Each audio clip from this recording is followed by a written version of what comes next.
The interview wasn't supposed to last more than 10 minutes. She was nervous, too polite, grateful for every question. The Mafia boss almost ended it early until he noticed her hands. They were shaking, not from fear of the interview, from something older, something she didn't want anyone to see. That was the moment he made a decision that had nothing to do with the job. What Caspian Rivera didn't know was that the woman sitting across from him wasn't even supposed to be there. And what she was hiding under those long sleeves would eventually force him to break every rule he'd ever made for himself. Caspian Rivera didn't conduct interviews. He hadn't personally spoken to a potential hire in over 6 years. That was Maddox's job, his consigliere, his shadow, the man who handled the operational machinery of the Rivera Empire, while Caspian dealt with the architecture. Maddox screened, Maddox vetted, Maddox decided who walked through the doors of Rivera Holdings and who was turned away before they reached the elevator. But Maddox was in Philadelphia. A supply chain issue with one of their legitimate construction subsidiaries had required his personal attention, and it had pulled him away from Hartford for 3 days. In his absence, 2 interviews had been scheduled for an administrative assistant position at the firm's downtown office, a job that existed more for laundering paperwork than any real secretarial need. Caspian had considered canceling the interviews. He had no interest in the process. The small talk, the forced enthusiasm, the parade of people trying to present the most employable versions of themselves. He found it exhausting, not because he lacked patience. Patience was, in many ways, the defining quality of his success, but because he found the dishonesty of it tedious.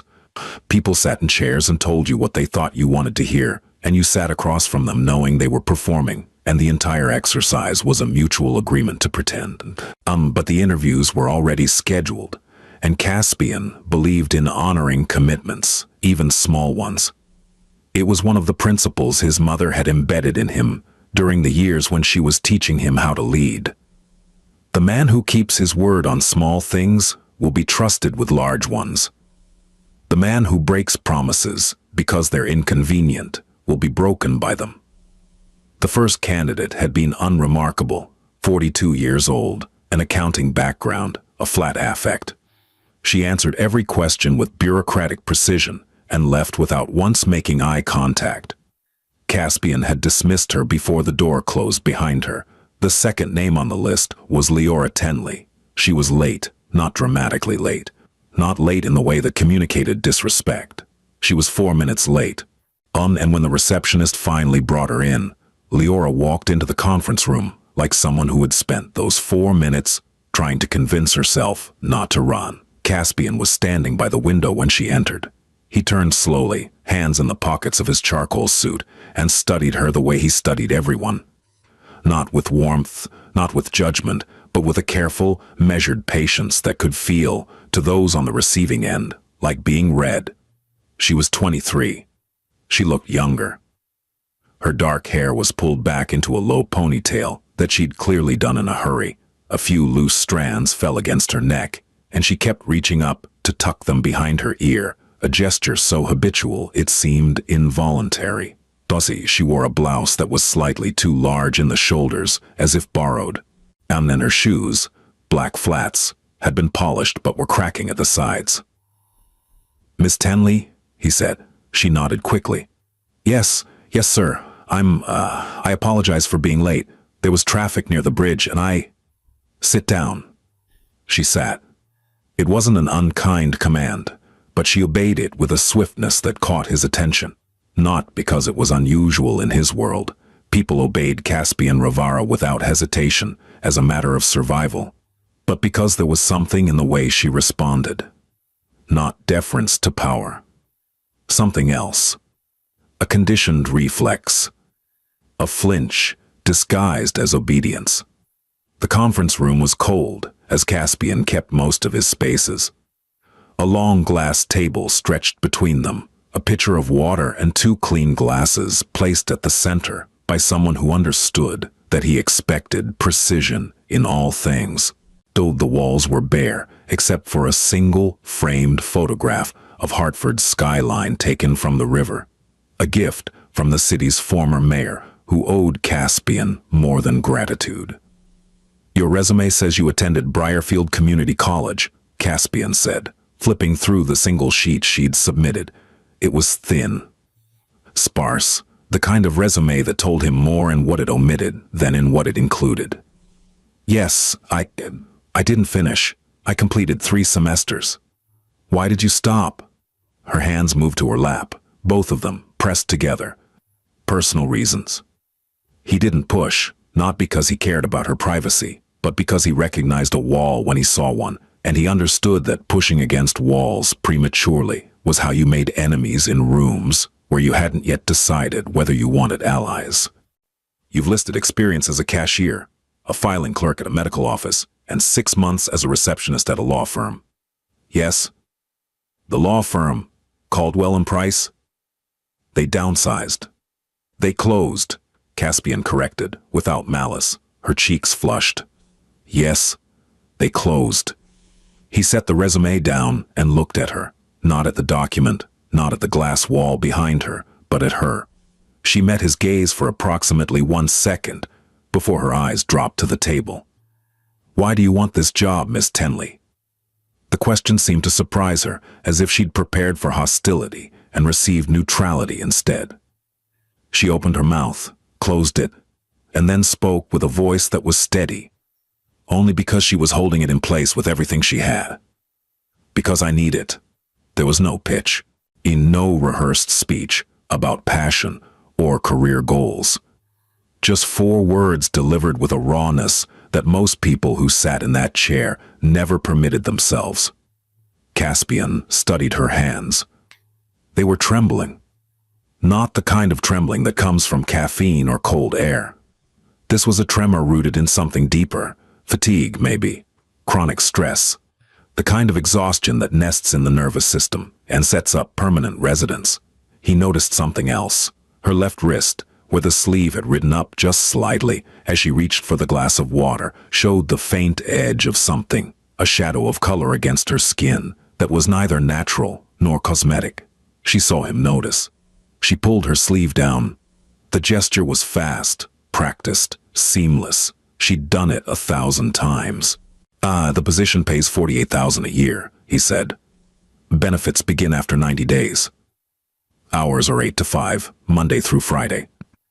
Overtime is available but not required. Leora blinked. You mean, you start Monday?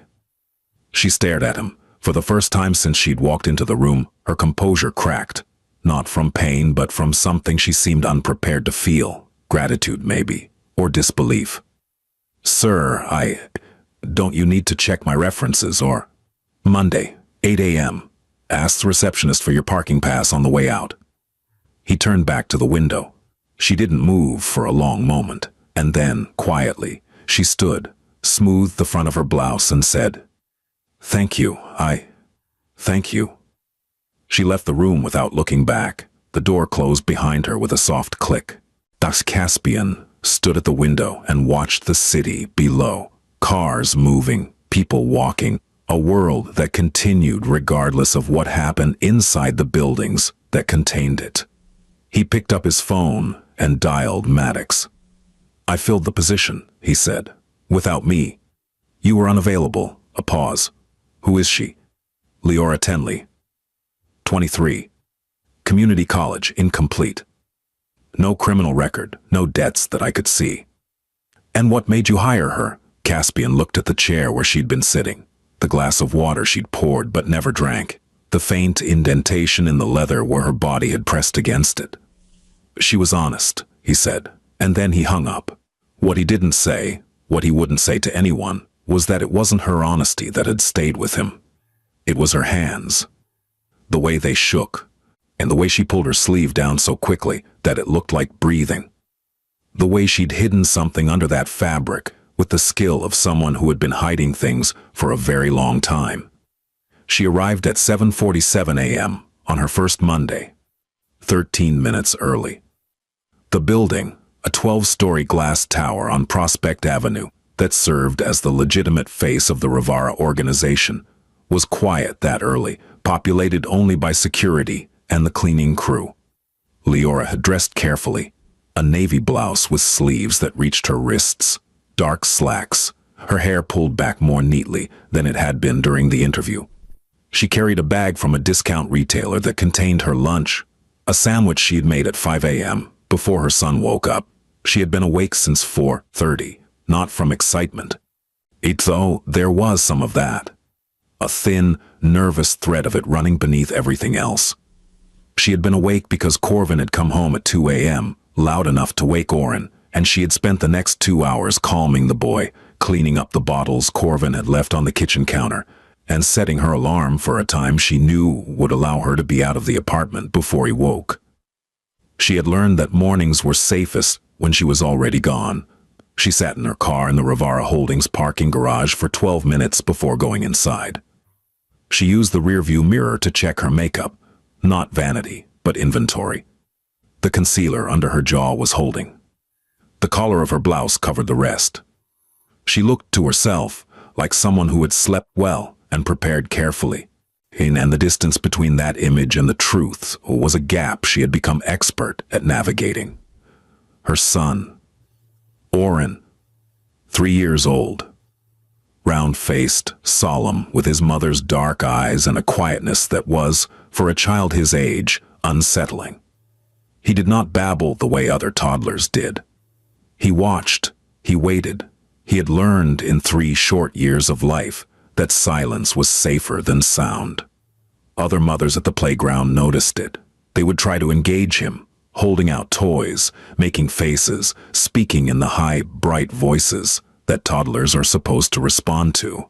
And Oren would look at them the way a much older person might, assessing, calculating, determining whether this person was safe before offering any piece of himself. Most of the mothers eventually stopped trying. They would turn to each other with pitying looks and say things like, "He's just shy," or "He'll grow out of it," not understanding that what they were witnessing wasn't shyness. It was strategy, a 3-year-old's survival strategy, developed in a home where the wrong sound at the wrong moment could turn a quiet evening into something else entirely. Leora had dropped Oren at her neighbor's apartment at 6:30 a.m., a retired woman named Jenera Fultz, who watched him for a rate Leora could barely afford. Jenera was patient and kind, and she never asked why Oren sometimes flinched when doors closed too quickly. She had noticed, of course. Jenera Fultz was 71 years old and had raised 5 children and buried 1 husband, and seen enough of life to recognize the signs. But she was also wise enough to know that asking Leora directly would only cause the young woman to withdraw, to pull Oren from her care and find someone else, someone who noticed less. So Jenera said nothing. She kept Oren safe during the hours he was in her apartment, and she fed him the snacks his mother could not always afford, and she held him when he cried without asking why, and she hoped, with the quiet, persistent hope of an old woman who had seen too much, that something would eventually change. The office assigned to Leora was small but clean. A desk, a computer, a filing cabinet, and a window that overlooked the parking garage. Her responsibilities were straightforward: process incoming invoices, maintain appointment calendars, answer the second phone line, and organize documents that Maddox's team generated for the firm's above-board operations. Nothing sensitive, nothing that required clearance. A legitimate job in a building that housed many things that were not. Caspian did not interact with her directly during that first week. He existed several floors above, in a penthouse office that most employees never entered. But he had cameras. Not surveillance in the paranoid sense. They were standard security systems for a building that housed millions in assets. And he reviewed them occasionally, the way a man who had built an empire by paying attention reviewed everything occasionally. He saw her arrive early each morning. He saw her eat lunch at her desk, alone, the same sandwich every day, turkey on white bread, an apple, a bottle of water she refilled from the break room tap. And he saw her leave at exactly 5:01 p.m., moving through the lobby with a pace that was just slightly too fast, as if she was racing a clock that had nothing to do with work. By the second week, Maddox had returned from Philadelphia and reviewed the new hire himself. "She's competent," he told Caspian, leaning against the doorframe of the penthouse office. Maddox was 51, silver-haired, built like a man who had stopped fighting, but hadn't stopped training. He wore his loyalty to Caspian the way some men wore wedding rings, visibly, permanently, without apology. Doesn't talk much, does the work. No complaints from the floor managers. Good. Ransom in accounting says she's the fastest filer they've had in 2 years. Good. Maddox hesitated. "Wand, you hired her in under 10 minutes. "I did." "That's unusual for you." Caspian looked up from the document he was reading. His gaze was the kind that made most men reconsider their next sentence. Maddox was not most men. "She needed the job," Caspian said simply. "Everyone who applies needs the job. Not the way she did." Maddox studied his boss for a moment, then nodded. He had worked with Caspian Rivara for 19 years, since Caspian was barely 18 and already rebuilding what his father had left behind. In that time, Maddox had learned that Caspian's instincts were not random. When he acted without explanation, there was always a reason. It just took time for the reason to become visible. The third week was when it began. Monday. Leora arrived at her usual time, but something was different. She wore sunglasses. And not outside, where the September morning was bright enough to justify them. Inside, at her desk. She kept them on as she hung her coat, as she powered up her computer, as she opened the first stack of invoices. When Ransom Hetrick from accounting passed her desk, on his way to the break room, he paused. "You okay, Leora?" She looked up, a movement that seemed to cost her effort. The sunglasses were large, dark, the kind that covered not just her eyes, but the skin beneath them. "Migraine," she said, and she smiled. A small, practiced, completely convincing smile. Ransom nodded sympathetically and moved on. By noon, the sunglasses were off. Whatever had been beneath them was now concealed by makeup applied in the restroom during her break. Caspian would later learn this from the security footage, even though he wouldn't review it until later, when the pattern had become impossible to ignore. Tuesday of the same week. Leora wore a cardigan despite the office temperature. It was buttoned to her wrists. When she reached across her desk for the stapler, the fabric rode up her forearm for just a moment, enough for the overhead fluorescent to catch what was underneath. A bruise. Not fresh, yellowing at the edges. The kind that takes days to develop that particular hue of sickened green. She pulled the sleeve down. Wednesday, she moved differently. There was a stiffness in her left side that altered her gait. Not dramatically, but enough. She carried her lunch bag in her right hand only. She reached for objects with her right arm only. When she sat down, she lowered herself slowly, carefully, in the way someone sits when their ribs are screaming. Thursday, she called in sick. Friday, she returned. She was quieter than usual, which was notable because Leora Tenley was already one of the quietest people in the building. She spoke when spoken to, completed her assignments with meticulous precision, and ate her lunch alone with the door to her small office closed. But now there was something else, a guardedness, a new layer of invisible armor that she wore the way she wore those cardigans, constantly, deliberately, hoping no one would notice that it didn't quite fit the weather. Caspian reviewed 3 days of footage on Friday evening, after the building had emptied. And he sat in his darkened office and watched the monitors, not with suspicion, but with the careful attention of a man who had survived by reading what others concealed. He watched her arrive Monday with the sunglasses. He watched her flinch when Ransom Hetrick reached past her to grab a file on Tuesday. A flinch so quick it could have been a shadow, except that Caspian Rivara did not mistake shadows for flinches.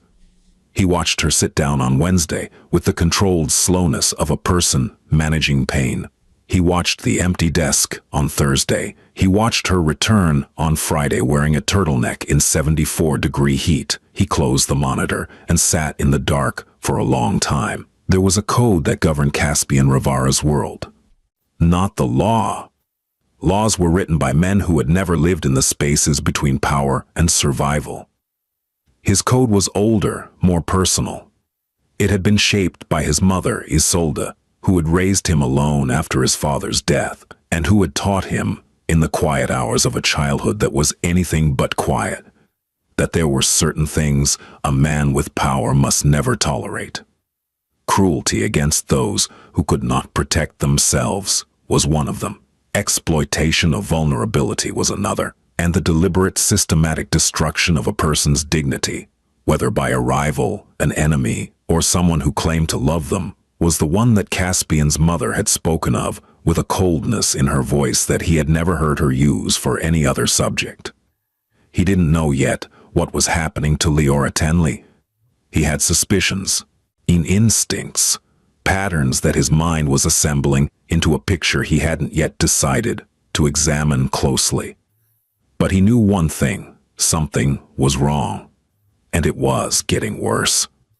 October arrived with cooler air and the kind of gray skies that made Hartford look like a photograph from a different era.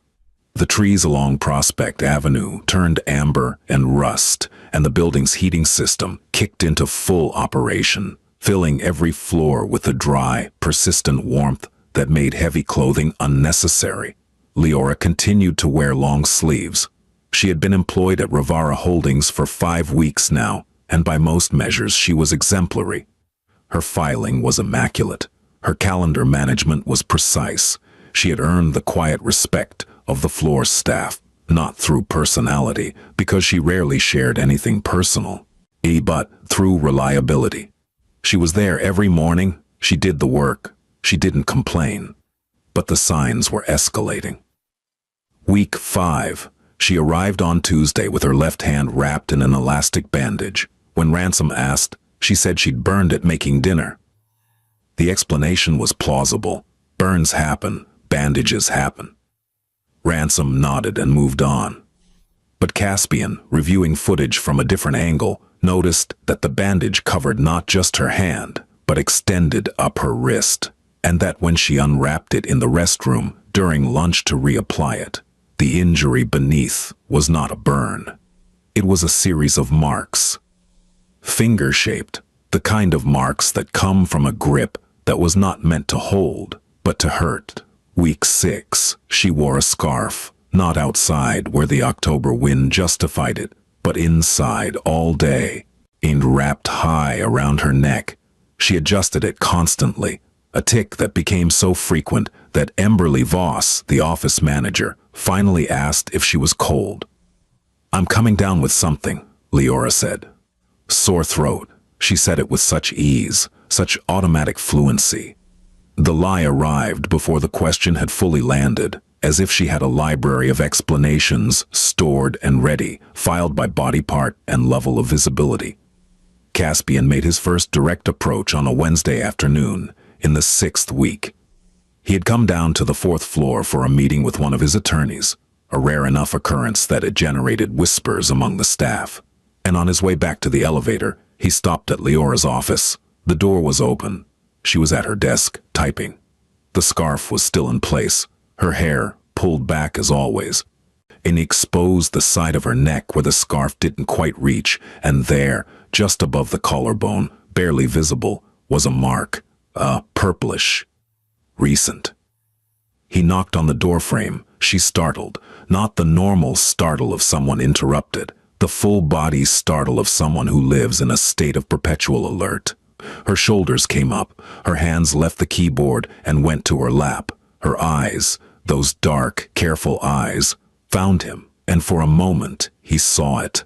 The raw, unfiltered fear that lived beneath every practiced smile and every rehearsed excuse. Then it was gone, replaced by the mask.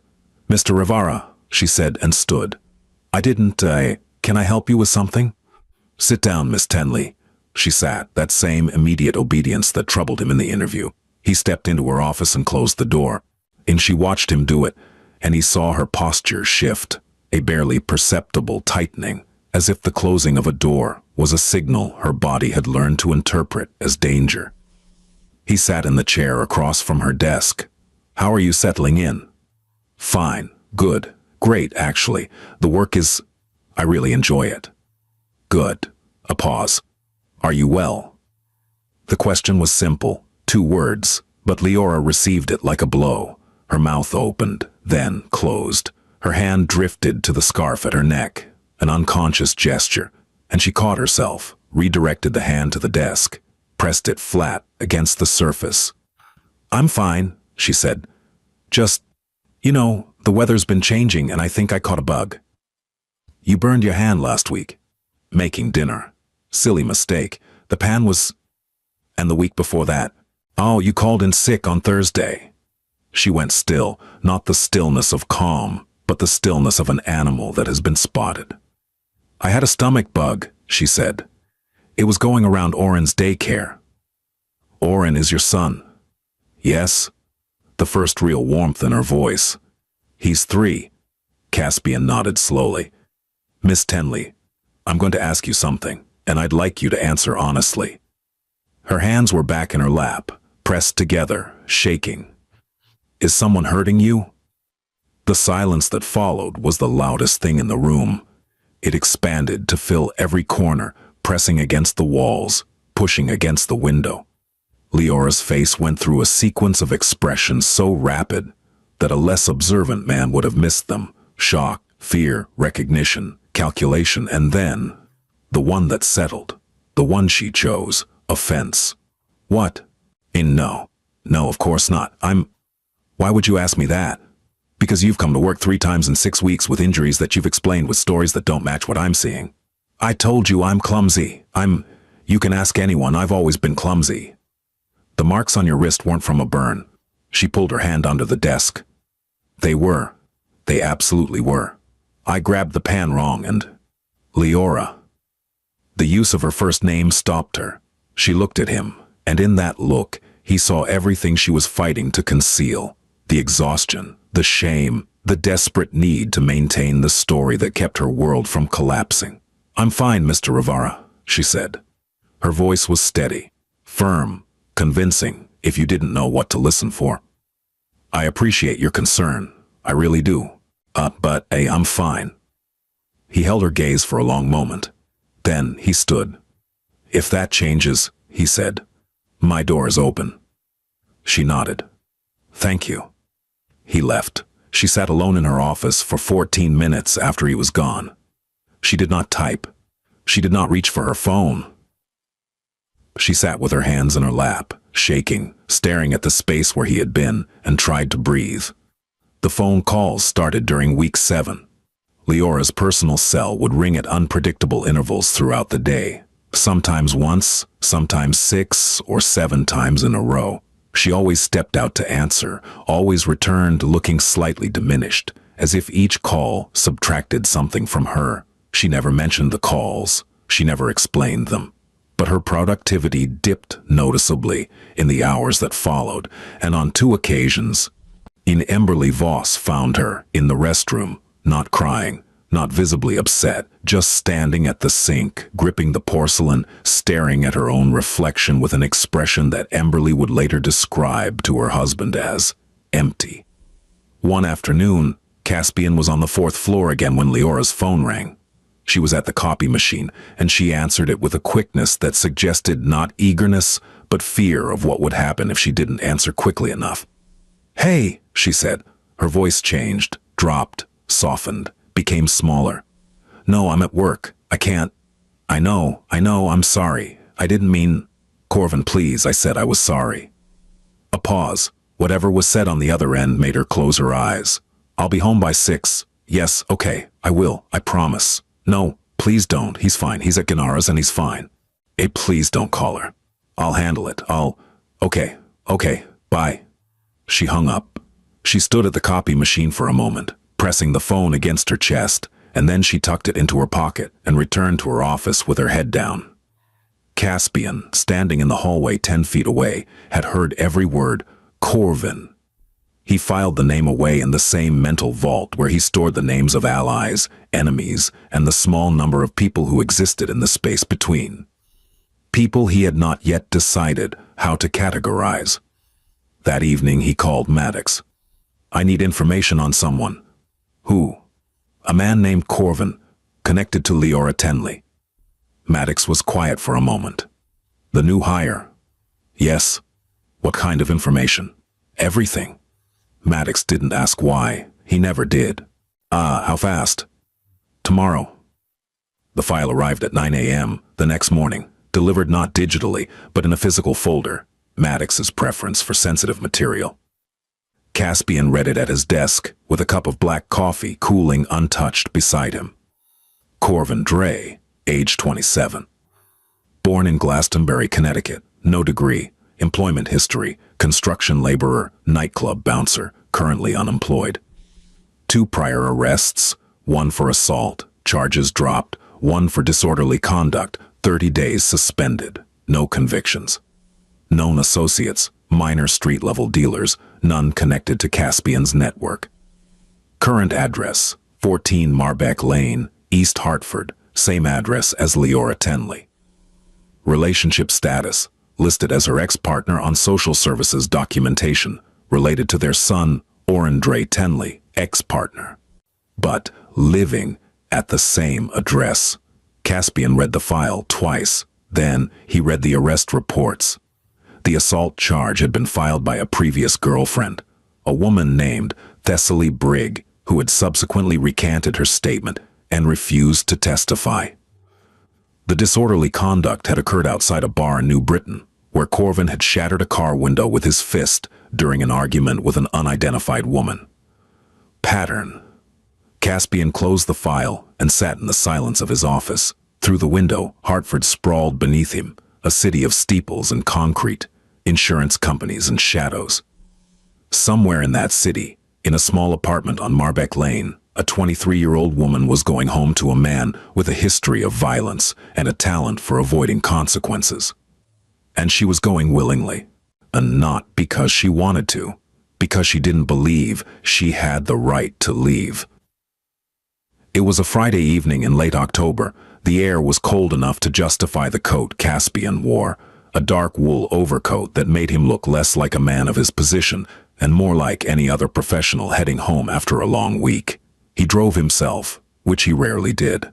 A black sedan, unregistered to any name that led back to his organization. No driver, no tail car, no one knew where he was except himself. He parked on a side street 3 blocks from 14 Marbeck Lane at 5:38 p.m.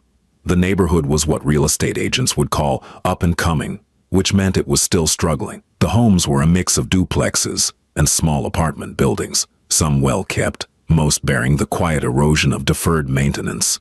Porches sagged. Gutters hung at angles. The cars parked along the curb were older models, functional but tired. A group of kids rode bicycles down the sidewalk, weaving between parked cars with the careless invincibility of childhood. An older man sat on his porch across the street from number 14, drinking something from a can and watching the traffic with the patient attention of someone who had nowhere else to be. A dog barked somewhere behind one of the houses, short, sharp barks, the kind that meant territory, not alarm. This was not the kind of neighborhood where Caspian Rivara spent time. His world existed in glass towers and renovated brownstones, in private dining rooms and conference suites, where the furniture alone cost more than any house on this street. But he had grown up in a neighborhood not unlike this one, before his father's organization had expanded, before the money had transformed their circumstances. And he recognized its rhythms. The sound of televisions through open windows, the smell of someone's dinner drifting across the street, the particular quality of light that fell on houses where people worked long hours and came home tired and made the best of what they had. Number 14 was a duplex. 2 stories. Beige siding that had once been white. A narrow front porch with a plastic chair and an overturned tricycle, Oren's presumably. The first floor windows were lit, the curtains were thin, and from his position across the street, Caspian could see the blurred movements of figures inside. The second floor unit appeared empty. No lights, no movement. EA for rent sign hung crookedly from the porch railing. The whole structure had the look of a building that its owner had stopped investing in, maintained just enough to collect rent and not a dollar more. He waited. At 5:52 p.m., Leora's car, a 12-year-old Honda Civic with a dented rear bumper, pulled into the short driveway. She got out quickly, opened the back door, and lifted Oren from his car seat. The boy wrapped his arms around her neck and pressed his face against her shoulder. She carried him up the porch steps, shifted him to one arm, and opened the front door. She paused at the threshold, just for a moment. A hesitation so brief, it could have been nothing. A fumbled key, a shifted grip on the child. But Caspian saw it for what it was. The pause of a person who does not want to enter their own home. She went inside, and for the next 40 minutes, nothing happened. Caspian sat in his car, watching the lit windows, seeing the occasional shadow pass behind the curtains. He could not hear what was happening inside. He could only watch the silhouettes, 2 adults, 1 child, moving through the muted glow of a home that, from the outside, looked ordinary. Then, at 6:34 p.m., the voices started. Not shouting, not at first. A man's voice, raised just above conversation level. The kind of volume that isn't technically yelling but carries the same threat. Caspian couldn't make out the words, but he could hear the cadence. Accusatory, relentless, building. Then Leora's voice. Quieter. Smaller. Trying to de-escalate. The same tone he'd heard on the phone call at the office. "I'm sorry, I didn't mean to, please." The man's voice got louder. A crash. Something heavy hitting something hard. A wall, a floor, a table. The kind of sound that vibrates through cheap construction and reaches the street. Through the thin curtains, Caspian saw a shadow move. Fast, aggressive. And then another shadow, smaller, stumble backward. He saw the smaller shadow raise its arms, not in attack but in defense. The universal gesture, the crossed arms, the ducked head, the body curling in on itself to protect the soft places. There was another sound. Not a crash this time. Something different.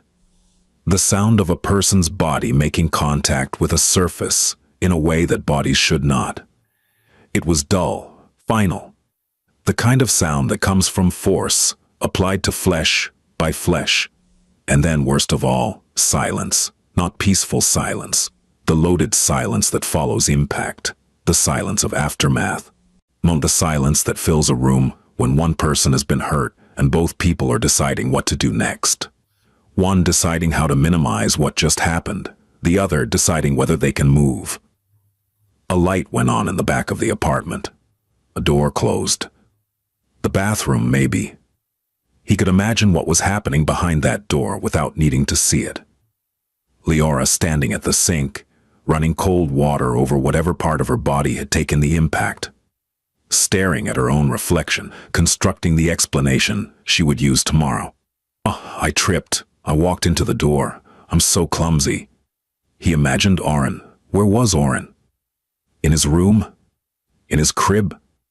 Awake, listening to the sounds that no child should learn to interpret, or asleep, spared this one night, only to be woken the next by the same sounds, or worse. Dane Caspian's hands tightened on the steering wheel. His knuckles went white. He had controlled men who ran narcotics through 6 states. He had negotiated with people who would kill over a percentage point. He had sat across from federal agents and never once lost his composure. But this was different, because this wasn't business. This wasn't territory, or money, or power. This was a woman he had looked in the eye and asked, "Is someone hurting you?" And she had looked back at him and said, "No." And they had both known she was lying. He drove home. His residence was a renovated brownstone in West Hartford's most exclusive enclave, understated from the outside, immaculate within.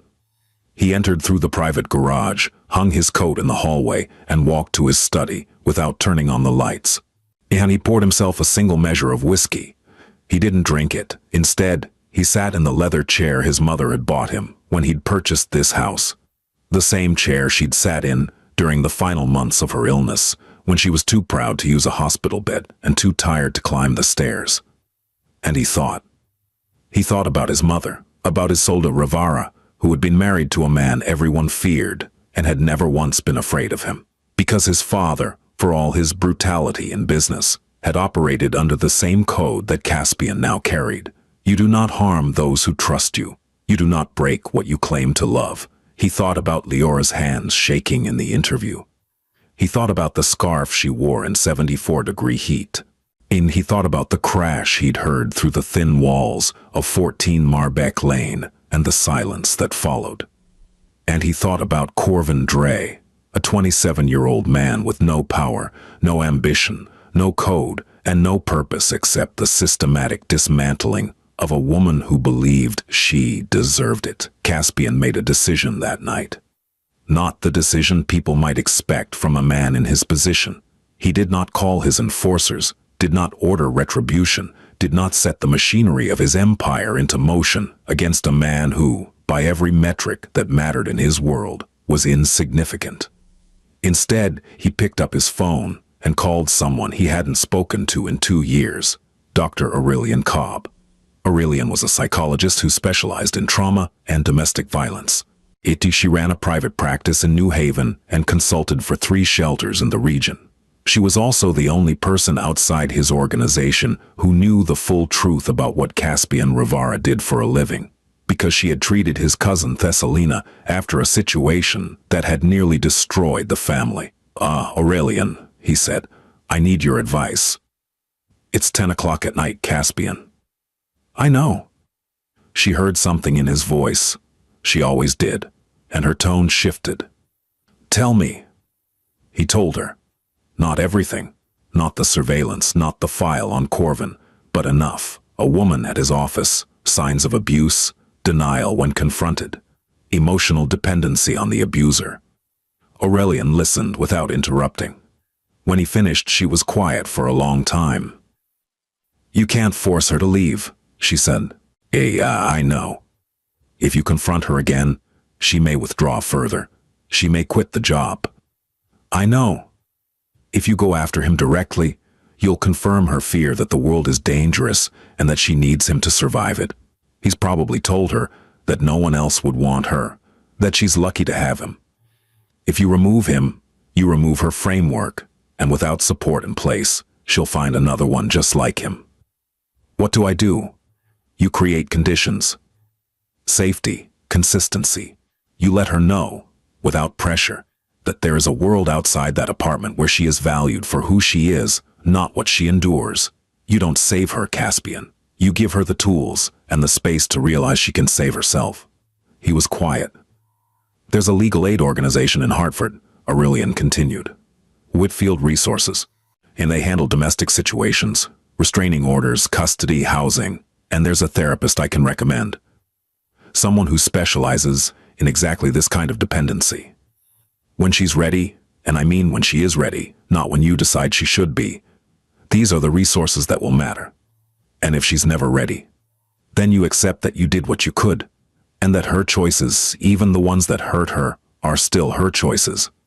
Caspian sat with the phone against his ear, the untouched whiskey on the table, the ghost of his mother in the chair across from him. Thank you, Aurelian. Be careful with this, Caspian. Your instinct is to control outcomes. This is not something you can control. He hung up. He sat in the dark for another hour. Then he went to bed, and he did not sleep. It was her eye, the left one. And the skin beneath it was swollen, discolored, a deep purple fading to green at the edges.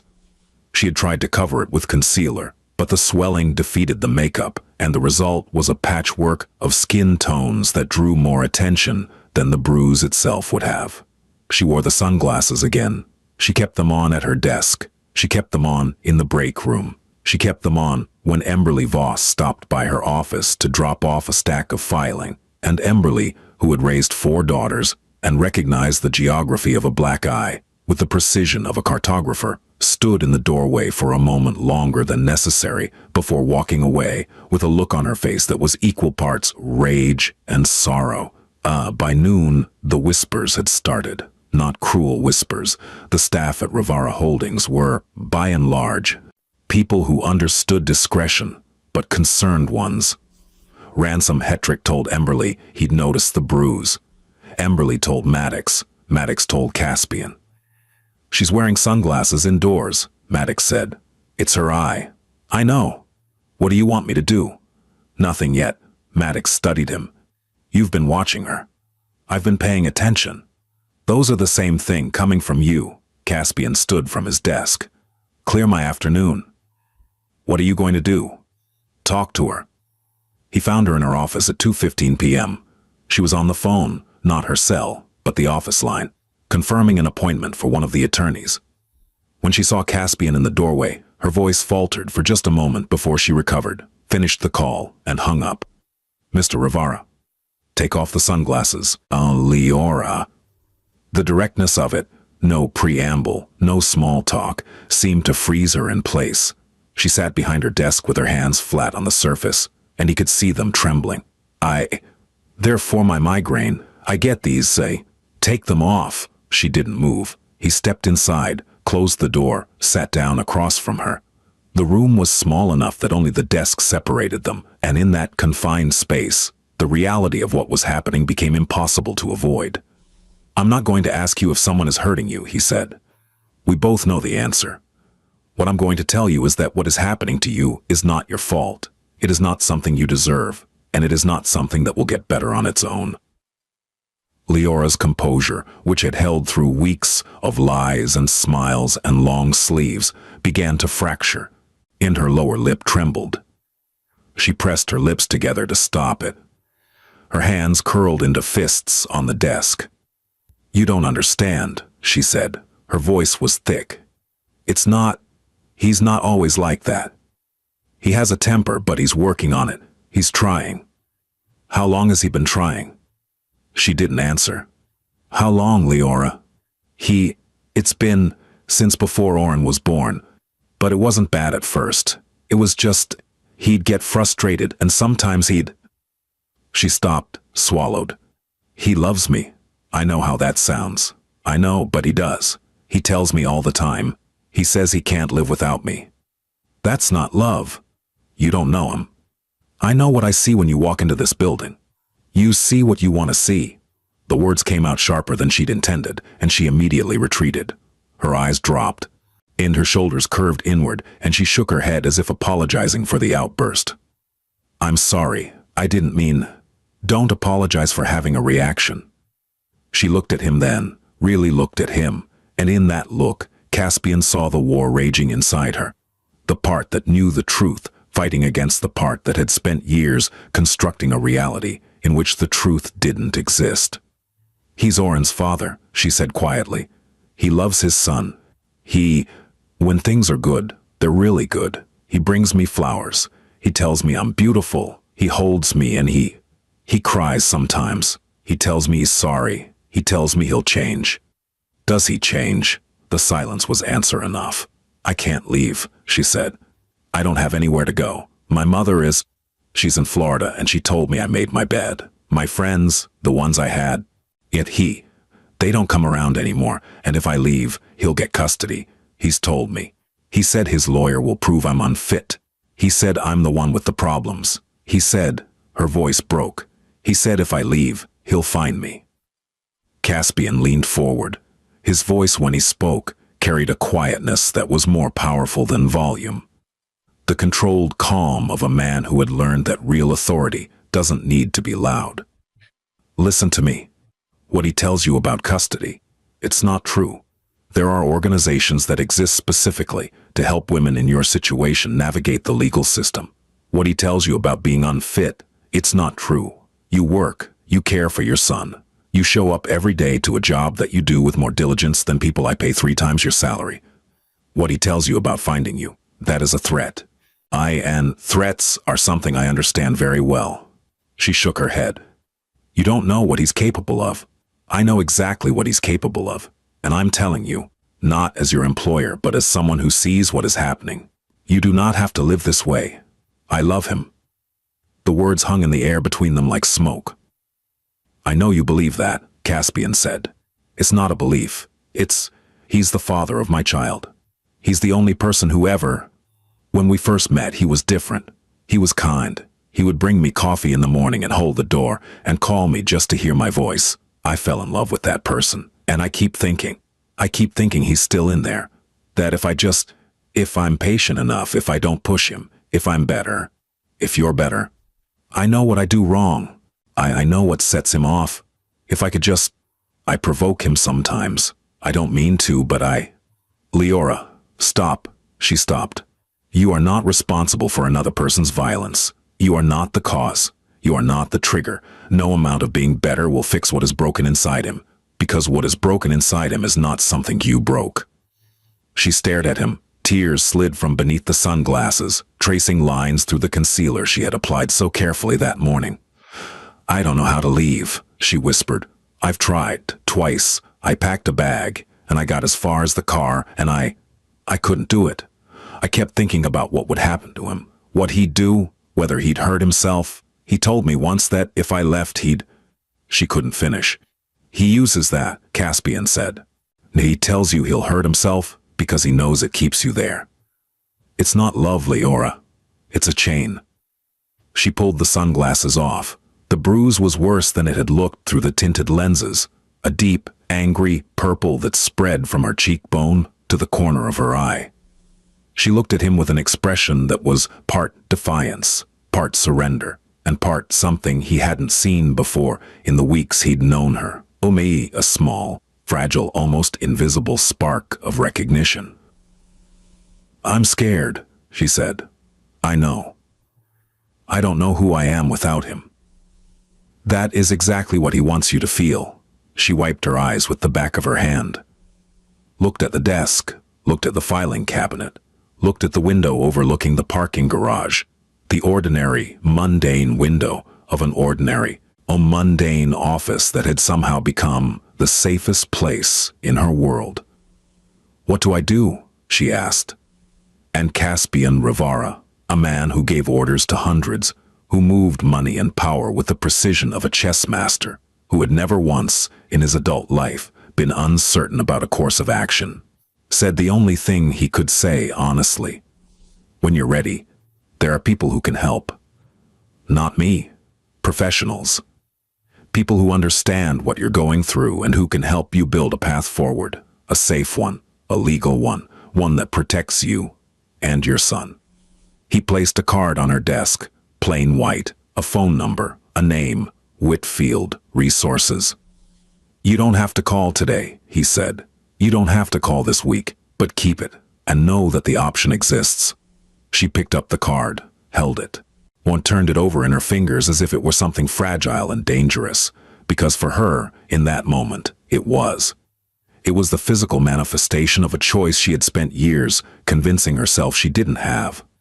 And if I'm not ready, she asked, then you come to work tomorrow, and the day after that, and you will have a job and a desk and people who see you. That doesn't change. She nodded. He stood, walked to the door, paused. Leora. Yes? You asked me in the interview why I hired you. She waited. I hired you because when I asked you why you wanted the job, you said, because I need it. That was the most honest thing anyone had said to me in years. Don't lose that honesty, especially not with yourself. He left. She sat in her office, holding the card, and cried for the first time in months, not the silent.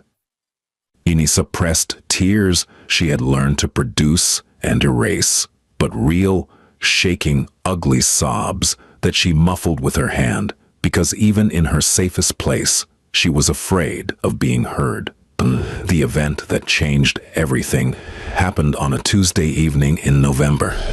Leora had left work at her usual time, picked up Oren from Ganara's, and driven home.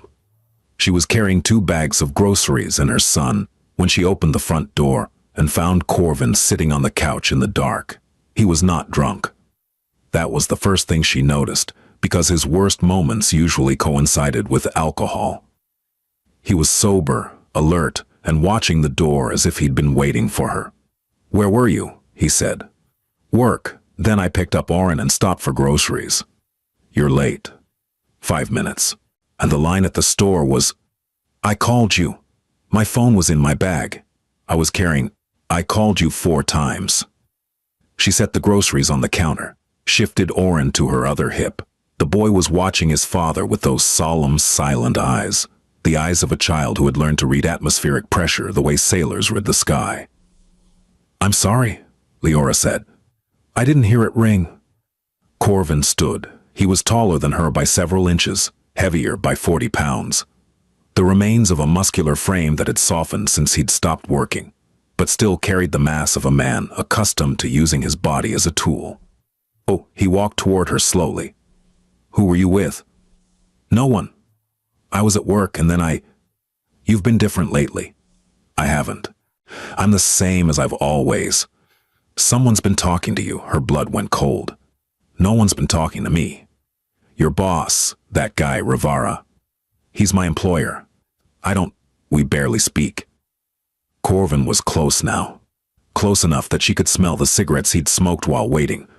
Close enough that Oren pressed his face harder into her neck. "If I find out you're lying to me, Leora..." "I'm not lying, I swear. I'm not lying." He looked at her for a long time. Then he smiled. That smile she knew. The one that could mean tenderness, or cruelty, or both. The one she had spent 5 years trying to decode. "Make dinner," he said, and went back to the couch. She cooked. She fed Oren. She bathed him and put him to bed in the small bedroom they shared, because Corvin had claimed the master bedroom for himself months ago. After an argument, she could no longer fully remember.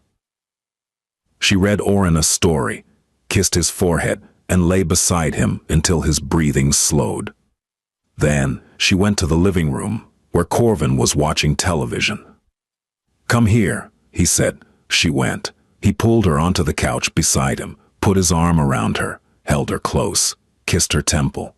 "I'm sorry," he said. "I just worry about you. I love you, you know that." "I know. I don't know what I'd do without you. I know. You're everything to me, Leora. You and Oren, you're my whole world." She leaned against him, closed her eyes, felt his heartbeat through his chest, and tried, as she had tried 1,000 times, to convince herself that this was the real Corvin. That the other one, the one who left bruises and broke things and made her son afraid to breathe, was an aberration. A glitch. Something that would eventually be corrected if she just loved him enough. This was the part she could never explain to anyone, not the violence. That was straightforward in its terrible way. People understood violence. What they didn't understand was this. The tenderness that followed. The softness. The version of Corvin who stroked her hair and whispered that he was sorry and held her as if she were the most precious thing in his world. This version was more addictive than any substance. Because this version was the reason she'd fallen in love with him in the first place, and every time he appeared, it confirmed the story she needed to believe, that the good version was the real one and the bad version was the exception. And Pernille would later call this intermittent reinforcement, the most powerful conditioning mechanism known to psychology. The same principle that kept gamblers at slot machines. You pull the lever 100 times and get nothing, nothing, nothing, and then a reward, a jackpot of tenderness. And that single reward wipes out the memory of 100 losses and makes you pull the lever again, because maybe this time, maybe the next time, maybe the real Corvin will stay. She had read about trauma bonding in a pamphlet she had found in a doctor's office waiting room once. She had read the descriptions of the cycle: tension, explosion, reconciliation, calm, and she had recognized every phase with a clarity that made her hands shake. But recognizing the cage and escaping the cage are different things. The bars are made of hope, and hope is the strongest material in the universe. But something was different tonight, because behind her driver's license, folded once and pressed flat, was a white card with a phone number. And for the first time, the card felt heavier than the arm around her shoulders. 3 days later, Corvin hit Oren. Not hard. Not the way he hit Leora. A shove, rough, sudden, because the boy had spilled milk on the carpet, and Corvin was on the phone, and the noise had interrupted him. He shoved the child with one hand, and Oren fell backward, hit the edge of the coffee table, and began to scream. Leora was in the kitchen. She heard the scream and came running. Oren was on the floor. There was a cut on his forehead, small but bleeding. He was crying with the open-mouthed, a gasping terror of a child who doesn't understand what has happened to him. Corvin was standing over him, phone still in his hand, looking at the boy with an expression that was not remorse, but annoyance. "He needs to learn to be more careful," Corvin said. Something shifted inside Leora. It wasn't a dramatic realization. It wasn't a cinematic moment of clarity, accompanied by swelling music. It was quieter than that, smaller, more devastating. It was the sound of her son screaming, combined with the sight of blood on his face, combined with a look in Corvin's eyes. The complete absence of concern for a child he claimed to love, and it was the sudden, searing understanding that if she stayed, this would be Oren's life, not just hers, his. She would survive it. She had been surviving it for 5 years. And she could survive it for 5 more, because she had built an entire identity around the act of enduring. But Oren couldn't. Oren was 3 years old, and he was already afraid of loud noises, and he didn't babble the way other children did, and he flinched when doors closed too quickly. And if she didn't leave, he would grow up learning that love was something that left marks. She picked up her son. She cleaned the cut. She bandaged his forehead. She held him until he stopped crying. And then, at 9:47 p.m., while Corvin slept in the master bedroom, she took the white card from behind her driver's license. She sat on the bathroom floor with the door locked and the shower running to mask the sound. And she dialed the number. Whitfield Resources answered on the second ring. The woman on the line, Tamsin, as she said her name was, spoke with the calm, unhurried patience of someone who had answered calls like this hundreds of times and understood that the most important thing was not information, but presence. "Take your time," Tamsin said. "You don't have to tell me everything tonight. You just have to tell me what you need right now." "I need to leave," Leora whispered. "I have a son. He's 3. I don't have money. I don't have anywhere to go." "Okay, that's okay. We can help with all of that. Are you safe right now?" "He's asleep." "Okay, here's what I want you to do. Can you pack a bag tonight? Just the essentials. Documents, clothes for you and your son, anything you can't replace." "Yes. And tomorrow morning when it's safe, I want you to come to our office. I'm going to give you an address. Can you write it down?" "Yes." Tamsin gave her the address, gave her an appointment time, gave her the name of an intake counselor, Pernille, who would be waiting for her. "Leora," Tamsin said, "you've already done the hardest part." "What's that?" "You call." She packed the bag at 2 a.m. Quietly, methodically. Her hands shook, but her mind was clear, clearer than it had been in years. Birth certificates, social security cards, Oren's vaccination records. 3 changes of clothes for each of them, his stuffed rabbit, the one he slept with, the one that smelled like home, her wallet, the white card tucked back behind her license like a talisman. She moved through the apartment like a ghost, opening drawers with the care of someone disarming a bomb. In every sound was amplified by the silence of the sleeping house, the slide of a zipper, the rustle of fabric, the click of the clasp on Oren's diaper bag. She had spent 5 years learning to be silent. Now, for the first time, that skill served her instead of her captor. She paused at the bedroom door. Corvin was asleep, sprawled across the mattress, one arm flung over the side, mouth open. He looked peaceful. He looked harmless. He looked like the man she had fallen in love with 6 years ago at a party in New Britain, when he'd made her laugh so hard she'd spilled her drink, and he'd wiped it up with his own shirt and said, "I'll ruin every shirt I own if it keeps you smiling." She stood in the doorway and looked at him, and she felt the pull, the gravitational force of a shared history, a shared child, a shared bed. And the pull said, "Stay. He'll be better tomorrow. He always is for a while. Go back to bed. Put the bag away. Nothing has to change tonight." She closed her eyes. She saw Oren's face, the cut on his forehead, the blood, the look of total incomprehension. the look of a child trying to understand why the person who was supposed to protect him had hurt him instead. She opened her eyes. She picked up the bag. She left the bedroom. She did not look back. She hid the bag in the trunk of her car before dawn. The street was empty. The sky was that particular shade of pre-dawn gray that exists only in the hour when the world hasn't decided whether to commit to morning. She stood in the driveway of 14 Marbeck Lane and breathed the cold November air, and she felt beneath the terror. Something she hadn't felt in so long, she almost didn't recognize it. Resolve, not courage. She would argue later in therapy that what she did was not courageous. Courage implied a choice made freely. What she did was an act of desperation by a woman who had finally hit the one line she could not cross, her son's safety. But desperation and resolve, in the right circumstances, look the same. They move the same way. They produce the same result. Forward motion when every instinct is screaming at you to stay still. She went to work. She picked up Oren from Gennara's. When she collected him, Gennara looked at the bag in the trunk. Leora hadn't closed it fully, and the corner of Oren's stuffed rabbit was visible. And Gennara said nothing. She hugged Leora, just held her, in the doorway for a long time. And then she said, "Igbo, you call me if you need anything, anything."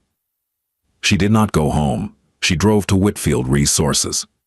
Caspian learned about it the following day. Not from Leora. She didn't come to work that morning, but from Maddox, who received a call from the building's HR department reporting her absence. She didn't call in, Maddox said. Caspian felt a cold knot form in his chest. Find out where she is. It took Maddox 30 minutes. A single call to a contact at the police department confirmed that no incidents had been reported at 14 Marbeck Lane. A second call to Whitfield Resources, facilitated by Aurelian, confirmed that Leora Tenley had walked through their doors at 8:15 a.m. with her son and a single bag. She was safe. Caspian sat at his desk and exhaled for what felt like the first time in weeks. The next part was delicate, and Caspian handled it with the same precision he applied to every operation that mattered. He did not contact Leora directly. He understood, through Aurelian's guidance, that the first 72 hours after leaving were the most dangerous and the most fragile, the period when the gravitational pull of the relationship was strongest, when the abuser's pleas and threats were loudest, and when the survivor was most likely to return. Instead, he acted behind the scenes. Through Maddox, he ensured that Leora's job remained secure. Her absence was coded as personal leave, paid, indefinite, no questions asked. Her desk was left exactly as she had left it.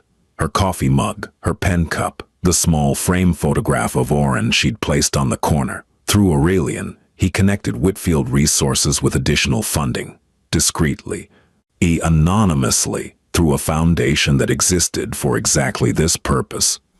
The foundation had been established by his mother years ago, long before her death, and it was the one piece of the Rivara legacy that was entirely clean.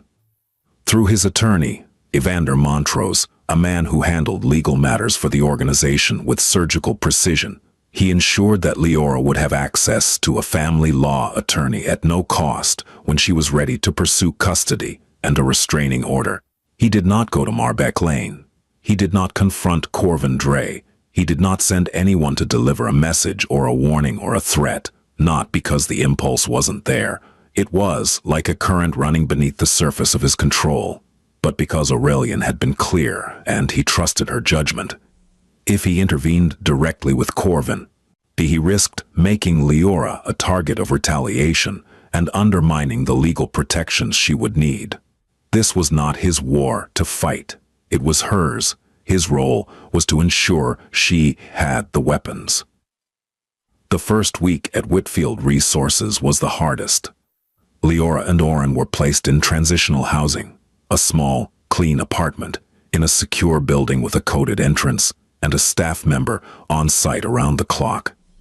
The apartment had 2 rooms, A bedroom with a full-sized bed and a toddler cot, and a combined kitchen-living area with a donated couch and a table that seated two. It was nothing like 14 Marbeck Lane. It was better, and it was worse. Better because no one yelled, no one hit, no doors slammed at 2 a.m. Oren slept through the night for the first time in months, the whole night, without whimpering. On without crawling into his mother's bed at 3 a.m. with his rabbit clutched to his chest and his eyes wide. Worse because the silence was deafening. Because the bed was empty where Corvin's body should have been. Because Leora's phone, the number Corvin didn't have, didn't ring, and the absence of his voice, even his angry voice, felt like withdrawal. She missed him. She knew she shouldn't. She knew intellectually that what she missed was the version of him that existed only in the spaces between violence. The tender Corvin, the apologetic Corvin, the one who held her and said he'd change. But intellectual knowledge and emotional experience are different languages, and her heart spoke one while her mind spoke the other, and the translation between them was agonizing. She cried every night for the first 5 days. Not for what she'd lost, but for what she wanted to go back to. The familiar pain that at least felt like home. On the 6th day, she met Pernilla. Pernille Huxley was a therapist on staff at Whitfield Resources.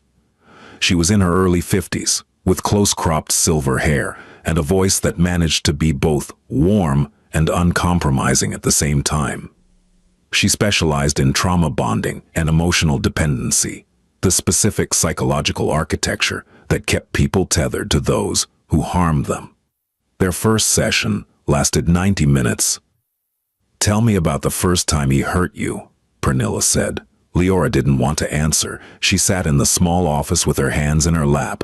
That same gesture Caspian had noticed in the interview, and the pressed-together hands that meant she was holding herself in place. And she looked at the floor. "It wasn't. He didn't hit me at first. It started with the phone." The phone. He wanted to know where I was all the time. He'd call, and if I didn't answer, he wouldn't hit me, but he'd be upset, silent, cold. And the silence was worse because I didn't know what it meant. Was he angry? Was he going to leave? Was it my fault for not answering? So you started answering faster. Always, even if I was driving, even if I was in the shower, I'd run to the phone because the thought of missing his call was, I can't explain it. It felt like life or death. It felt that way because he trained you to feel that way. Leora was quiet for a long time. "And the hitting?" Pernilla asked gently. "That came later, maybe a year in. After Oren was born, I was tired all the time. The baby was crying and Corvin wanted things to be the way they were before, and I couldn't. I couldn't be both things. A new mother and the girl he fell in love with. He said I'd changed. He said I didn't care about him anymore. He said I loved the baby more than I loved him." She paused, breathed. The first time he grabbed my arm. Hard. Hard enough to leave marks. He apologized immediately. He cried. He said he didn't know what happened, that something snapped, that it would never happen again. And I believed him, not because I was naive, because I needed to believe him, because if that wasn't true, then everything I'd built my life around was a lie and I couldn't face that. And the second time, a month later, he pushed me. I hit the counter. He apologized again. Same words, same tears, same promise. And I believed him again. Because believing him was easier than the alternative. What was the alternative? Being alone. Starting over. Admitting I'd made a mistake. Admitting that the father of my child was someone I should be afraid of. My mother had told me, when I got pregnant at 19, that I was ruining my life. That I'd never amount to anything. That I'd made my bed. And if I left Corvin, then she was right. About everything. "So you stayed to prove your mother wrong." The words landed like a stone in still water. Leora stared at Pernille. No one had ever articulated it so precisely. She had spent years constructing elaborate justifications for staying, love, commitment, family, hope. And Pernille had just named the one she'd never admitted to herself: pride.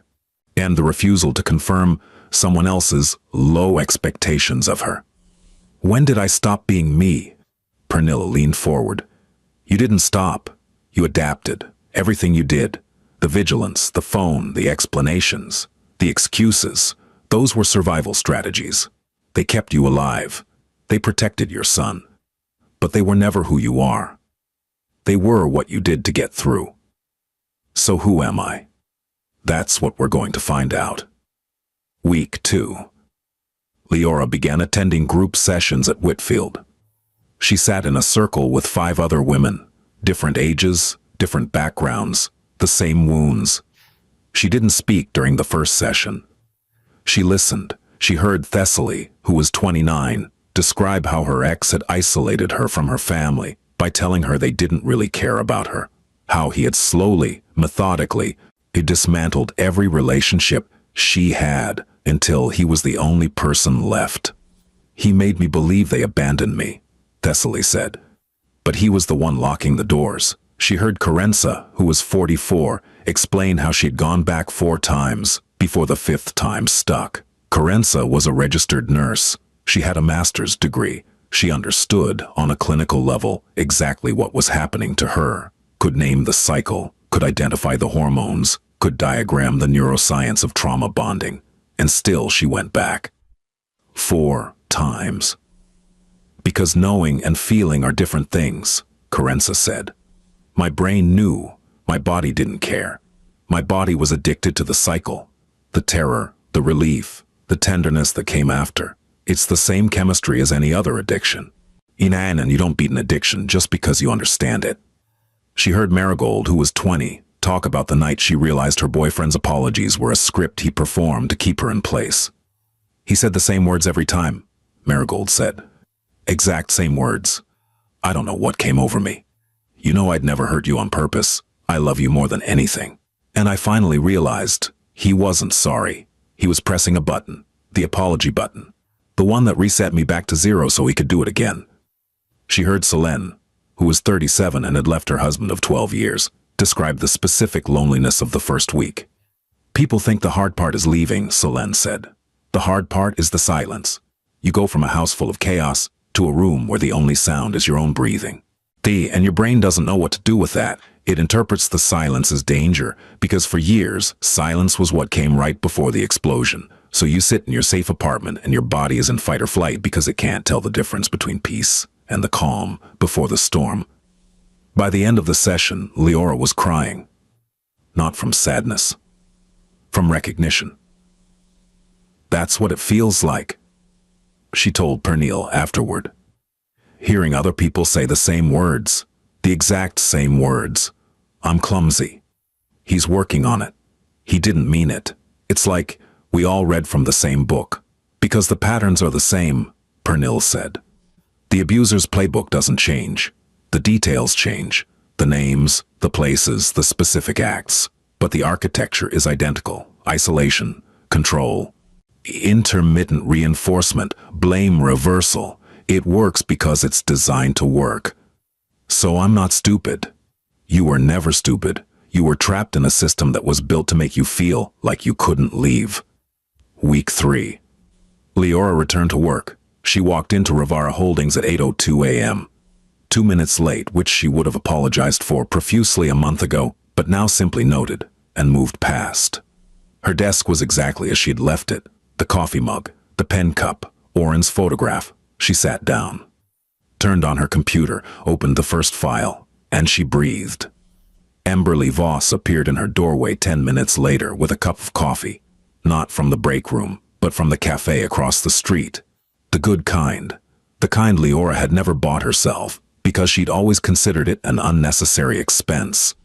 Welcome back, Amberly said, and set the cup on her desk. Thank you. No questions, no commentary, just the cup and the 2 words, and the quiet understanding between 2 women who didn't need to say more. Ransom Hetrick stopped by at lunch. Hey, glad you're back. Me too.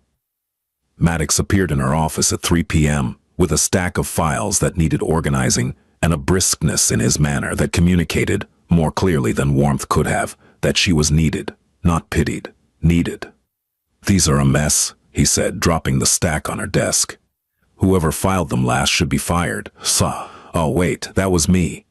She almost laughed. Almost. The muscles were rusty, but they remembered. She did not see Caspian that day. Not because he wasn't there. He was on the top floor, aware of her return, aware of everything.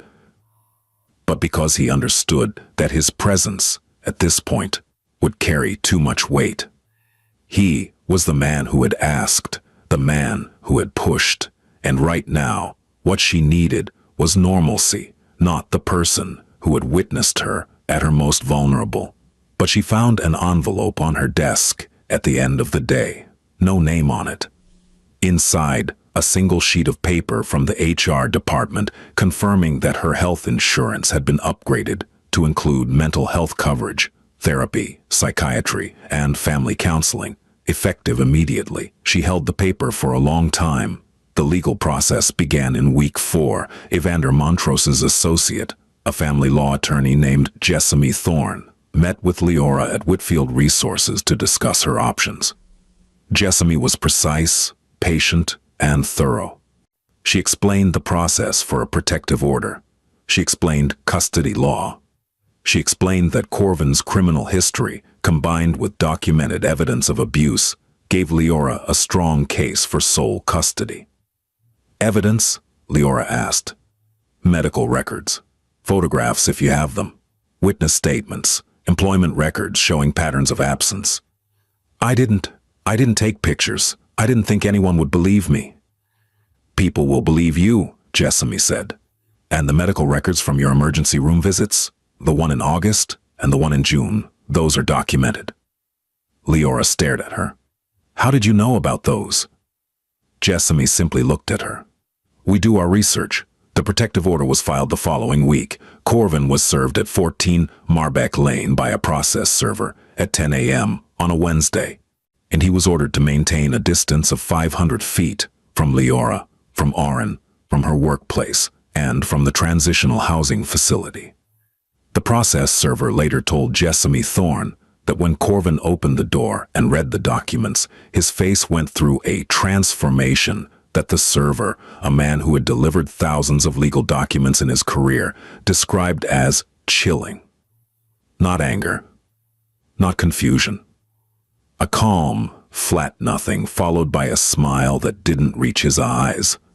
"Tell her she's making a mistake," Corvin said. The process server said nothing, because that was his training. "Tell her I love her," Corvin added.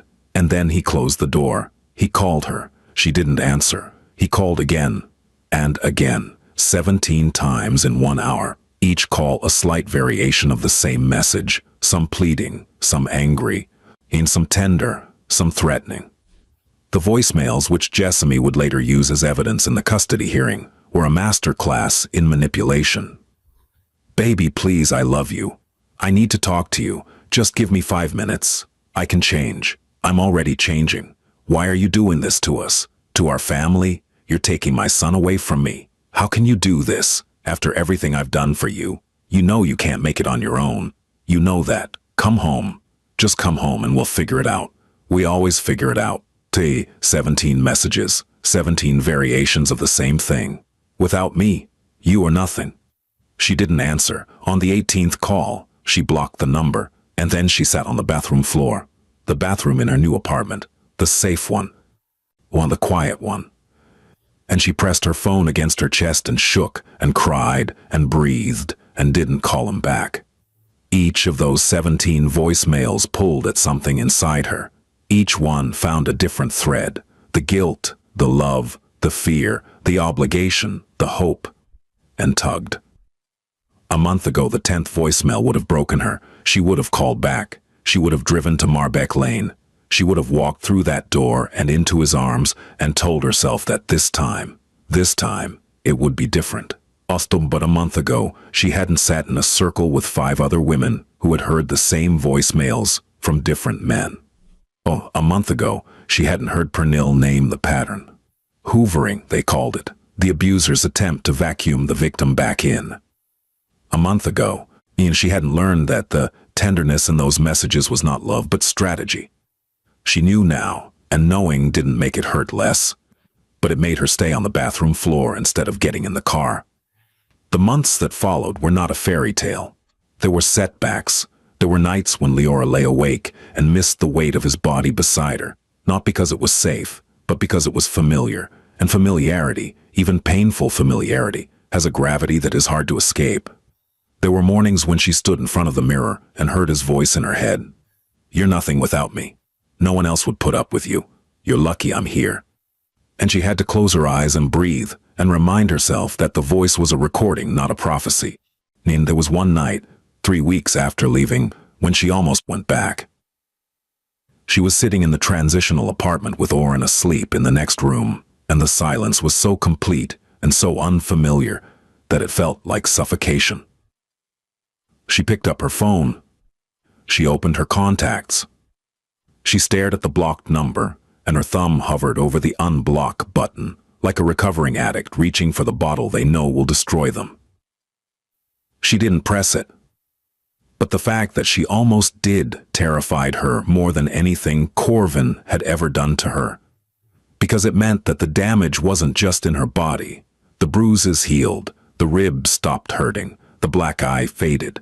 The damage was in her wiring, in the neural pathways that had been carved over 5 years into a groove that led back to him. And the grooves didn't disappear when she walked out the door. They were still there, still pulling, still whispering that the known pain was safer than the unknown freedom. She told Pernilla about that night in their next session. Pernilla didn't look alarmed. She didn't look disappointed. She looked at Leora with the same steady, unshakable calm she always had and said, "You didn't call him." "I almost did." Almost is the whole point. Almost means you had the impulse and you chose differently. That's not failure, Leora. That's the opposite of failure. That's a woman who is learning in real time to override the programming that was installed without her consent. It doesn't feel like winning. It won't, not yet. Winning feels like nothing for a while. It feels like the absence of the chaos you're accustomed to. And your nervous system doesn't know what to do with peace. It interprets peace as boredom, and boredom as danger, because in your old life, quiet moments were just the space between storms. Learning to tolerate peace is part of the process. It takes time. How much time? As much as you need. Pernilla called it detoxing from a person. Trauma bonds don't break cleanly, she told Leora during their twice-weekly sessions. They unravel, thread by thread, and each thread hurts because you wove them yourself. You built a life around this bond. You built an identity. Letting go of it feels like letting go of yourself. So who do I become? Whoever you choose. Month 3. Leora was granted temporary sole custody of Oren. The hearing was brief. Jessamy Thorne presented the evidence, the medical records. In the police reports from Corvin's prior arrests, the testimony of Janara Foltz, who had noticed Oren's behavioral changes, and a letter from Pernille Huxley outlining the psychological impact of exposure to domestic violence on a 3-year-old child.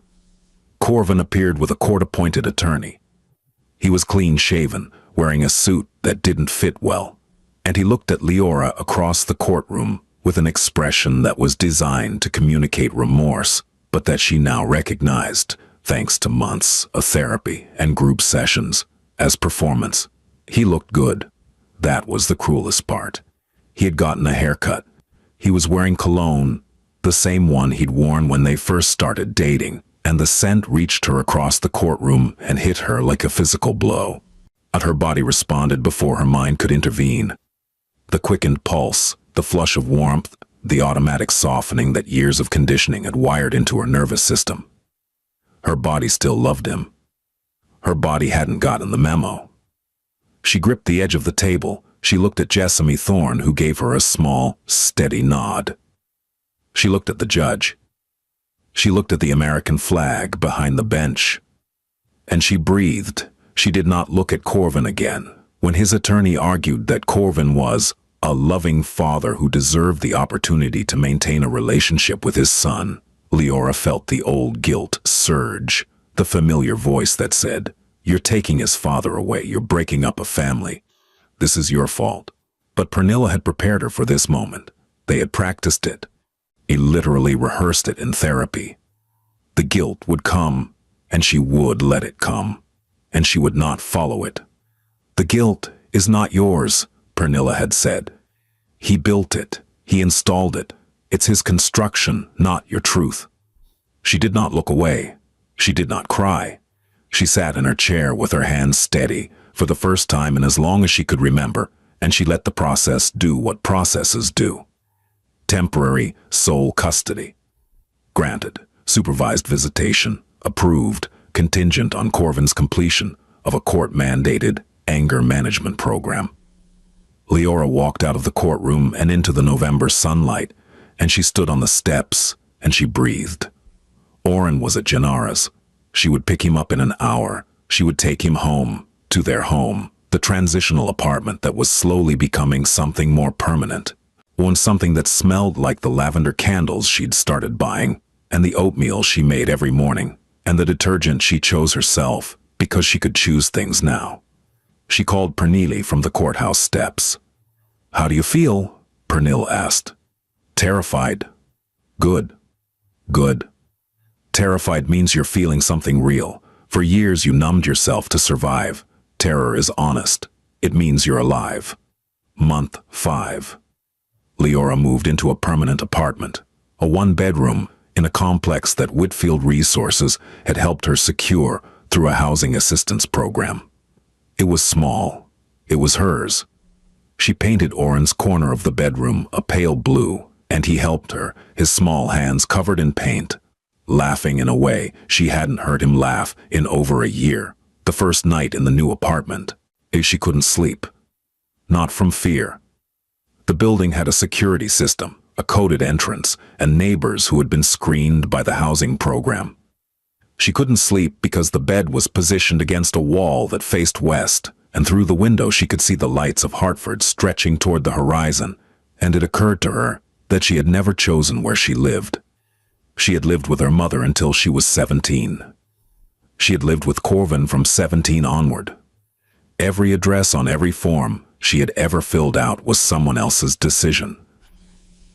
This address was hers. She lay in bed with Oren curled against her. He still preferred sleeping close to her, a habit she didn't rush to break. And she listened to the sounds of the building, pipes, footsteps on the floor above. The faint hum of the refrigerator. She had stocked herself with groceries. She had chosen herself, with money she had earned herself. She cried, but they were different tears. They were the tears of someone arriving somewhere after a long journey. Not tears of grief, but tears of recognition. She was here. She was actually here. She enrolled in an online program to complete her associate degree. She worked during the day and studied at night, and on weekends she took Oren to the park and watched him run and play and make sounds, loud sounds, joyful sounds, the sounds of a child who was learning that it was safe to be heard. The first time Oren threw a tantrum in the new apartment, a full-blown 3-year-old meltdown over being told he couldn't have ice cream before dinner. Leora froze. In the old life, noise meant danger. On a child's scream, a raised voice, even the clatter of a dropped toy. These were triggers that set off a chain reaction, ending in violence. She stood in the kitchen holding a box of pasta, and her body locked, waiting for the other shoe to drop. But there was no other shoe. There was only a 3-year-old lying on the kitchen floor, howling about ice cream. There was no one else to hear. No one who would storm in demanding silence. No one who would blame her for not controlling the child. She set down the pasta. She sat on the floor next to her son, and she let him scream. When he was done, when the storm had passed, and he lay breathing hard on the linoleum with tears drying on his round cheeks, she scooped him up and held him. "It's okay to be loud," she told him. "It's okay to be mad. Oh, we can be loud here." He looked at her with those dark eyes, her eyes, and he said in his small, tentative voice, "Promise. Promise." It was such a small thing, such an ordinary moment between a mother and a child, But for Leora, it was everything, because she had just given her son the one thing she had never been given: permission to feel. At work, she was given additional responsibilities. Maddox, impressed by her organizational skills, moved her into a coordination role that involved managing schedules for the firm's legitimate business operations. She excelled. Not because she was trying to prove anything, but because for the first time, the energy she had spent on survival was available for other things. She started eating lunch in the break room instead of at her desk. And she learned that Ransom Hetrick was training for a half marathon, and that Emberly Voss had a daughter in medical school, and that Maddox, stern, silver-haired Maddox, had a weakness for the banana bread that the cleaning crew's supervisor made every Friday. She was not healed. She would later tell Pernille that she didn't think healed was the right word, that it implied a destination, a finish line, and what she was experiencing felt more like a direction, a way of walking, a practice. But she was walking. 7 months after she left Marbeek Lane, Leora knocked on the door of Caspian Rivera's office. She had never been to the top floor. She had never sought him out, not once, in all the months she'd worked there. Their interaction had been limited to the interview, the conversations about the bruises, and the card he'd placed on her desk. Everything else, the insurance, the legal help, the job security, had arrived through other hands, other names, other channels. But she knew. She knocked. Maddox opened the door, looked at her, and stepped aside without a word. Caspian was at his desk. He looked up. She stood in the doorway of his office. The same woman who had walked into a conference room 8 months ago with shaking hands and a borrowed blouse and a resume that said more in what it omitted. But different. Her posture was straighter. Her eyes were clearer. She wore a blouse that fit her shoulders, and shoes that were new, and hands that, while they rested at her sides, did not tremble. "Mr. Rivera, Miss Tenley." She walked to the chair across from his desk and sat down. She didn't wait for permission. And she sat because she chose to, and the difference between obedience and choice was something she now understood in a way that informed everything she did. "I came to say thank you." "You don't need to." "I know I don't need to. I want to." He looked at her. And for the first time she looked back without flinching. "You saw me," she said. "Before I could see myself. You saw what was happening, and instead of looking away, the way everyone else did, the way I needed everyone to do so I could keep pretending, you didn't look away. Anyone would have, no, they wouldn't have. I walked through that world for 5 years and no one asked. My mother didn't ask. My friends, the ones who were left, they didn't ask. My doctor who treated the burns and the falls and the accidents didn't ask. You asked. And when I lied, and you didn't accept it." He was quiet. "You didn't save me," she said.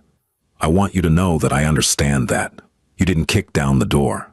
You didn't threaten him. You didn't carry me out. You gave me a card, a phone number, a choice, and that." Her voice thickened, but she didn't stop. "That was the most respectful thing anyone has ever done for me. You treated me like someone who was capable of saving herself. No one had ever done that before."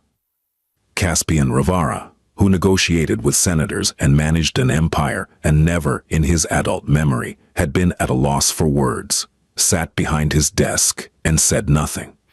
Because there was nothing to say that wouldn't diminish what she had just given him. "Oren is doing well," she said. "He talks now. A lot, actually.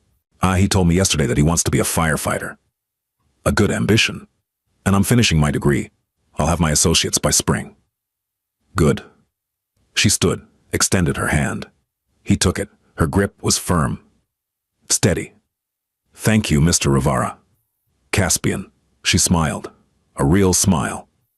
Not practiced, not performed, not designed to conceal or convince. A smile that came from a place inside her that had been dark for 5 years and was now, slowly and imperfectly, filling with light. "Thank you, Caspian." She left his office. The door closed. He sat at his desk and looked out the window at Hartford, the city of steeples and concrete, insurance companies and shadows. And he thought about his mother, about the code she had given him, about the things a man with power must never tolerate. And he thought about Leora Tenley. A woman who had been invisible, who had been shaking, who had worn long sleeves in warm rooms and sunglasses indoors and lies that fit so well they might have lasted a lifetime, who had, against every odd and every fear and every voice that told her she couldn't, chosen herself. Not because someone saved her, because someone saw her, and because in the end, she decided to see herself. Oren Tenley turned 4 in March. His birthday party was held in the community room of his mother's apartment complex. There were balloons. There was cake, chocolate, his favorite, baked by Gennara Foltz, who still watched him on weekdays and now did so because she wanted to, not because Leora had no other choice. 8 children attended. Oren was loud. He laughed. He ran. He blew out his candles with a force that sent frosting across the table. And then everyone cheered, and he looked at his mother with a grin so wide it seemed to occupy his entire face. Leora stood in the corner of the community room with a cup of punch and watched her son. She was 24 now. She had her associate degree. She had been promoted at Rivara Holdings to operations coordinator. She had a therapist she saw weekly and a support group she attended bi-weekly, and a life that, while far from perfect, was hers. She still had bad days, days when the old voice crept in. Corvin's voice, telling her she was nothing, telling her she'd fail, telling her no one would ever love her the way he did. On those days she called Pernilla, or she called Tamsin at Whitfield, or she sat with a feeling and breathed through it, the way Pernilla had taught her, in letting it move through her body without letting it move her feet. She did not go back. Corvin Dre had completed his court-mandated anger management program and was granted supervised visitation. He saw Oren twice a month in a monitored facility. He had, as far as Leora knew, not changed. But he was no longer her problem to fix. He was his own. She thought about him less now, not never. The thoughts still came, especially at night, especially in the moments between waking and sleeping, when the mind loosens its grip on the present and wanders back to the past. She would think about the early days, before the hitting, before the control, the way he'd show up at her apartment with Chinese food and a movie, the way he'd put his hand on her knee while driving and say nothing and mean everything.